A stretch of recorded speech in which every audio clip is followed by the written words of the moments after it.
പോവുകയാണോ? ഞാൻ അവിടെ വന്ന് കണ്ടോളാം. പട്ടി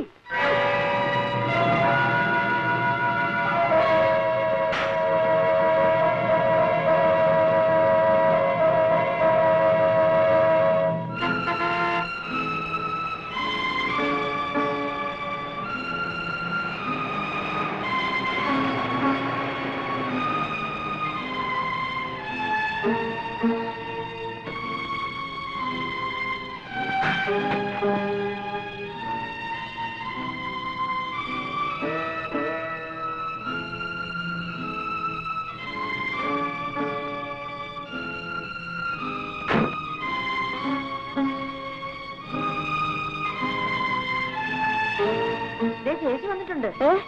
മോള് വന്നോ?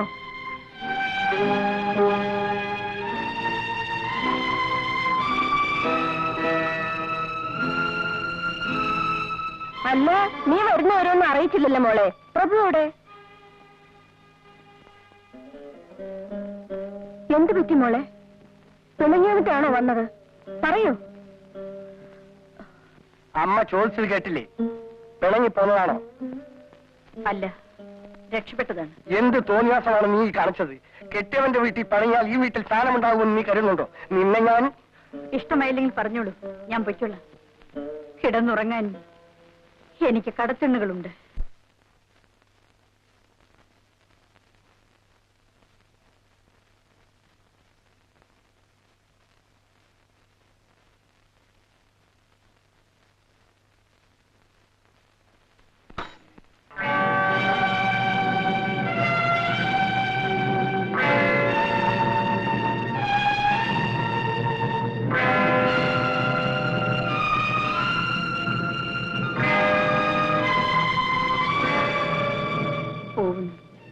എന്നേക്കുമായി നിങ്ങളെ എനിക്കിഷ്ടമാണ്.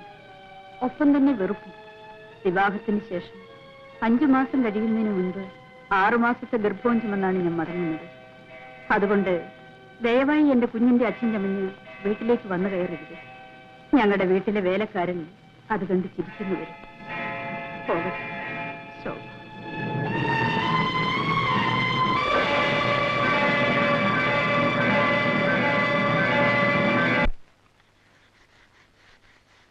എന്താ അമ്പിക? ശോഭ തന്നയച്ചതാണോ? അതെ. കല്യാണി ഒന്ന് ഇവിടം വരെ വരണം. എനിക്ക് നിന്നോട് ഒരുപാട് കാര്യങ്ങൾ പറയാനുണ്ട്. അവളോട് പറഞ്ഞേക്ക് വരാൻ മനസ്സില്ലെന്ന് പറഞ്ഞു.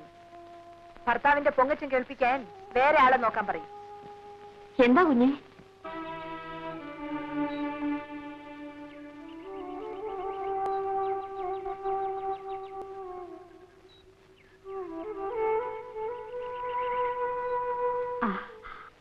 ആ ദാമോദരൻ എവിടെ? അയാൾ അങ്ങ് പോയി. എന്തേ? ഒരു കാര്യമില്ല, എന്തോ പറഞ്ഞു തെറ്റി അന്ന് ഇറങ്ങിപ്പോയതാ. ഇപ്പൊ എവിടാണെന്നറിയാമോ? അറിഞ്ഞൂടാ. നാട്ടിലെങ്ങുമില്ല. ലോറിക്കാരുടെ കൂടെയാണെന്നാ കേക്കണേ.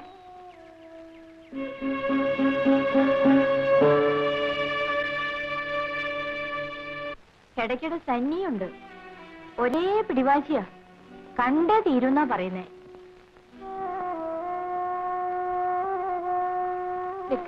ഞാനിപ്പോ വരാം.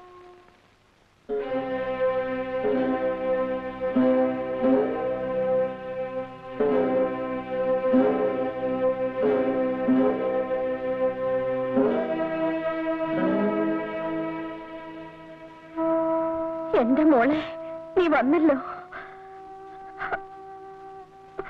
ഇപ്പൊ എങ്ങനെയുണ്ടമ്മേ? മരുന്നൊന്നും കഴിക്കുന്നില്ല മോളെ. ഒരേ വാശിയാ. എന്റെ മോള് ചെന്നൊന്ന് പറഞ്ഞ് മനസ്സിലാക്ക്.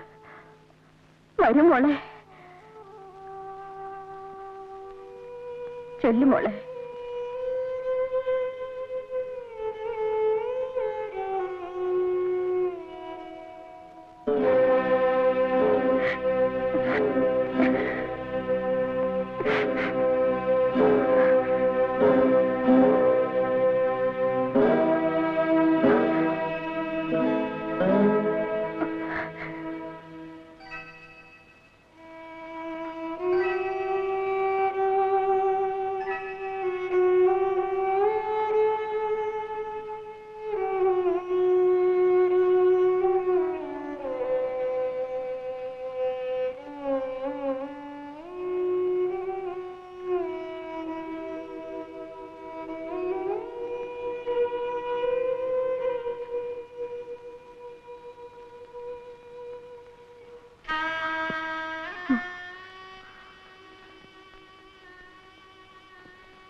കല്യാണി നീ വന്നോളൂ.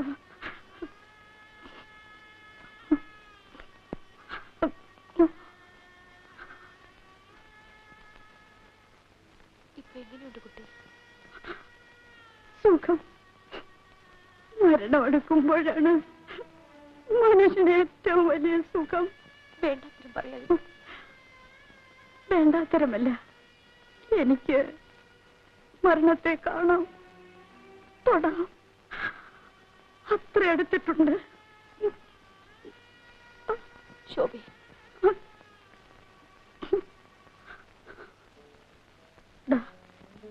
പ്രഭുവിനുള്ള കുറിപ്പ് നോക്കൂ. ഞാൻ മരിച്ചു കഴിഞ്ഞാൽ നിങ്ങൾക്ക് യാതൊരു അവകാശങ്ങളുമില്ലാത്ത ഈ കുഞ്ഞിനെ കൊണ്ടുപോകാൻ നിങ്ങൾ ശ്രമിക്കരുത്. അതിനെ ആ പിശാച് ബാധയുള്ള വീട്ടിൽ വളർത്തുന്നത് എനിക്കിഷ്ടമല്ല. എന്റെ കുഞ്ഞ് കല്യാണിക്കുട്ടിയോടൊപ്പം വളരണമെന്നത്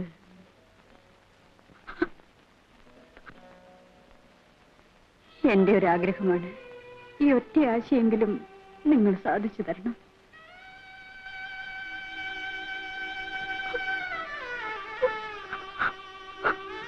ദാമോദരൻ ഉണ്ടായിരുന്നെങ്കിൽ ഒരു പക്ഷേ ഞാനിവനെ അയാളെ ഏൽപ്പിച്ചു കൊടുത്തേനെ. ഒന്നുമല്ലെങ്കിലും അച്ഛന്റെ കൂടെയാണല്ലോ വളരുന്നതെന്ന് എനിക്കൊരു സമാധാനമുണ്ടായേനെ. എന്തൊക്കെയായി പറയുന്നത്? നീ ഭാഗ്യവതിയാണ് കല്യാണി. വിവാഹാശംസകളുടെ കൂടെ ഭർത്താവ് അബോർഷൻ ചെയ്ത കുട്ടികളുടെ മരണക്കുറി വായിക്കേണ്ടി വന്നില്ലല്ലോ. പരസ്പരം വെറുക്കുകയും ഭയക്കുകയും ചെയ്യുന്ന മനുഷ്യരുടെ ഇടയിൽ കഴിയേണ്ടി വന്നില്ലല്ലോ. ഭർത്താവിന്റെ അടിയേറ്റ് വീണ് കിടക്കുമ്പോൾ അയാളുടെ രണ്ടാനച്ഛൻ കടന്നു വന്ന് കിടക്ക പങ്കിടേണ്ടി വന്നില്ലല്ലോ. ശോഭേ,